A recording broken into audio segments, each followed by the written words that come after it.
Welcome back, ladies and germs. Bobby Betts back at it to give you my picks for UFC Fight Night Hermansson versus Strickland. Less than an hour before the prelim starts, so I apologize that this video is going out late.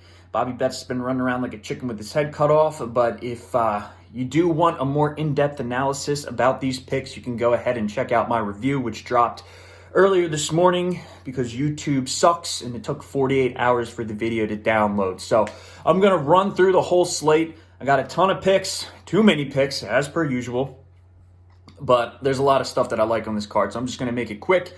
You want a deeper analysis, dive into the review. In the comments section, I broke it down by time, so if you want to check out a particular fight, just click that. That'll jump right to it, make it easy for you. All right, starting off, no particular order. I'm going to go straight plays first and then parlays. This is not going to line up with the order of the card. First one I'm going with, Brendan Allen by KO or sub. I think he has advantage everywhere against Sam Alvey, and I think he's going to be able to get the job done within the distance. Then I got Philip Rowe by KO or sub. It's going to net you plus 105. Again, these are all one-unit bets so far.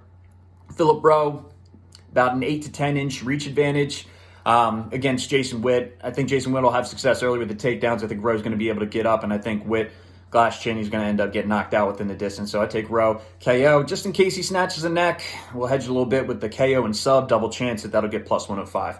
And we got Brian Battle versus Tresean Gore. I'm taking Brian Battle outright, plus 136.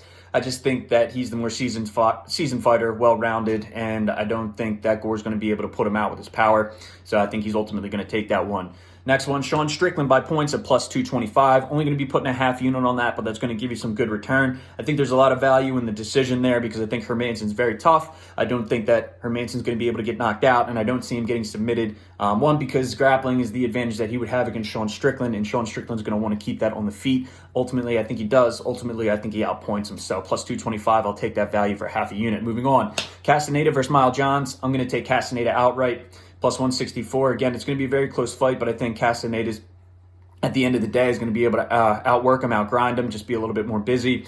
May start off slow, but again, that's going to be a very close fight, and I see a lot of value in the plus 164 as the underdog. Next one, going to take another half-unit flyer on Almeida by sub in the second and third round. Against Marquez, I think Danilo is seasoned enough where he's going to be able to get out of the first round. He's not a complete, he knows jiu-jitsu enough to not get submitted, but I think it's going to be a grinding effort of Almeida just being dominant on top. So that's why I think the second and third round is when he's going to get that sub. Could Almeida knock him out? Yes. You could possibly double chance it. I think that's only going to get you minus 180 though. So I see value in taking the flyer on the submission in the second or third round. All we got to do is get out of that first round, and then I feel fairly confident in that play. So I see the value in plus 500, taking a chance. Throw a half unit on it, see what happens. Almeida by sub, rounds second in the second or third round. Okay, then we got the parlay pieces. These are going to be 2 units apiece.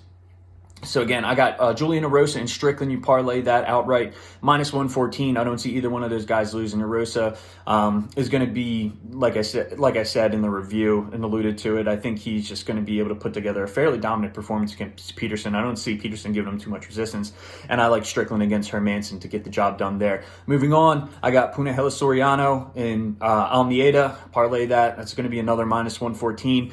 So a little bit of juice there, but not too bad. It's close to a 1-to-1 return. Again, I like Soriano against Maximov. I think he's more well-rounded, definitely the better striker, going to be able to keep it on his feet because he's got a solid wrestling base. Maximov's going to be spamming takedowns. I think Soriano's going to take that one. And then Almeida, like I said, I think he's going to be the dominant fighter. I got him in this parlay and also what I just mentioned, him by sub in the second or third round. So really banking on him getting the job done. Just a strong dude, just a very, dominant performance in this Contender Series fight. And, his opponent doesn't offer too much resistance in that one, in my opinion. Moving on, Shavkat Rakhmonov and Punahele Soriano again. Parlay that, you're going to get plus 117. I like Rakhmonov in this fight against Carlton Harris. I think that he's more well-rounded and he's going to be able to get the job done. Inside the distance, I don't know if he's going to keep that streak up of finishing fights because his opponent is very tough, but I think he's going to be able to grind him out at the end. And Soriano, I just mentioned what I like about Soriano against Maximov, so I'm not going to repeat that again. And I'll give you a Hail Mary parlay. I'm going to take Michael Trezano, Brandon Allen, Shavkat Rakhmonov, Punahele Soriano, and Sean Strickland. 5-leg parlay, baby. That's going to get you plus 800. So if you want to throw a quarter of a unit on that, see what that returns you, why not? Like I said, I'm a man of the people. You don't like laying a lot of money on the line? Go ahead, grab the Hail Murray parlay, see if it hits. I think I've touched on all the fighters in the Hail Murray parlay except for Michael Trezano. It's going to be a close fight against Hakeem Dawodu. I see both those guys slugging it out on the feet. I think at plus 135, he brings a lot of value to the Hail Murray parlay.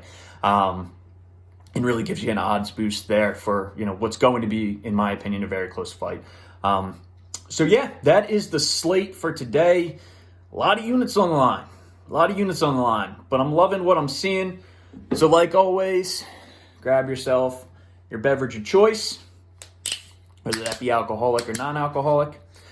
Find yourself a comfy spot on the couch or at the bar or whatever restaurant you're at. Sit back and let's enjoy these fights that are about to commence in less than a half an hour. Cheers.